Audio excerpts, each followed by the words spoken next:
Sue Moody here, Senior Loan Officer for Citywide Home Mortgage, with another episode of Mocha Mortgages and More. Today, my special guest is Matt Bishop. He is the Managing Director, Investments Financial Advisor for Benjamin F. Edwards. Welcome, Matt. Thank you. To get things started, how about you share a little bit about your background and what inspired you to be a financial advisor? Well, I'm from Frankenmuth originally, attended Michigan State University, Air Force ROTC, and I flew jets for about 8 years and changed gears in my career to become a financial advisor in 2001. And I really enjoy working with clients and working with Benjamin Edwards because we're a privately held firm and we like to treat clients the way we like to be treated. Nice, nice. What would you say are the most common mistakes people make as they're planning for their future? I think the big thing to keep in mind is how much you need to put away. You know, we've all just come through the heavy inflationary environment, and I think people don't often realize how much they need to save so they can enjoy the retirement that they want. What are some key factors that you would tell someone in their 20s or 30s that's sitting down to plan for their retirement? Younger folks really need to take a look at putting as much away as they can early without impacting their quality of life, because the power of compounding is very powerful, and if you can put away as much as possible, then later on the burden may not be so high. Follow up with that. How would that differ from somebody that was in their 50s coming to you? So someone mid-career should really take a look at their goals, how much time they have left to save, and then really hone in on those specific retirement desires and what their retirement looks like so they can really try to meet those goals. Someone coming to you, what are some key questions that you ask them to get a good idea of what their goals are so you can best advise them?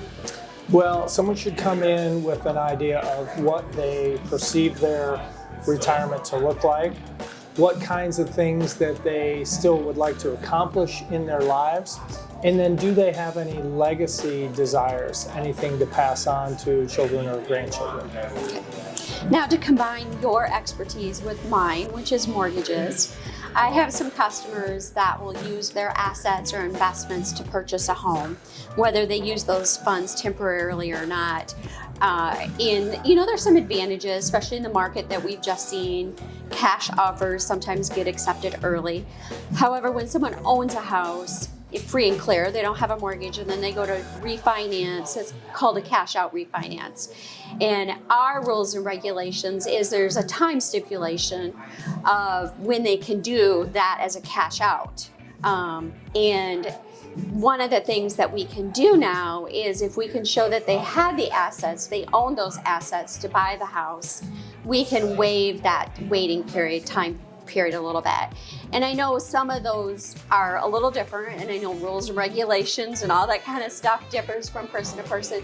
But what I've noticed is sometimes they will do a loan against their investments if it's the right type of investment. And another one that they've done is maybe do a withdrawal, a temporary withdrawal, and they have so many days to put that money back. Can you shed some light on any of that?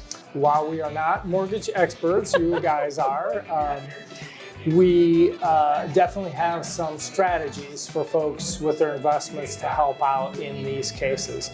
That is something we have to discuss individually. In general, some of the things you alluded to are open to them. There is the possibility for an IRA 60-day rollover, and you would have to really work with your tax advisors. We cannot give tax advice either, to make sure that was appropriate for you. You could also potentially borrow against the value of your investments and then not have to cash those out, nor would you have to have commissions or taxes. So those strategies may work in certain cases. Great. Any other last bit of advice you'd like to share with us today? Well, as a CFP professional, I've been designated a CFP since 2007. I am obligated to be a fiduciary. In other words, I have to put the client's interests ahead of my own. And we firmly believe at Benjamin Edwards that we want to do the right thing. So I would highly encourage someone to talk to us or another investment professional, because I truly believe, yes, you're going to pay some fees, and no one wants to pay fees. But if you pay a reasonable cost to make sure you are set up for your retirement, it's more than worth it. After all, no one wants to work forever. Right, right. Sue Moody here, Senior Loan Officer, Citywide Home Mortgage with Mocha's Mortgages and More. And that's a wrap.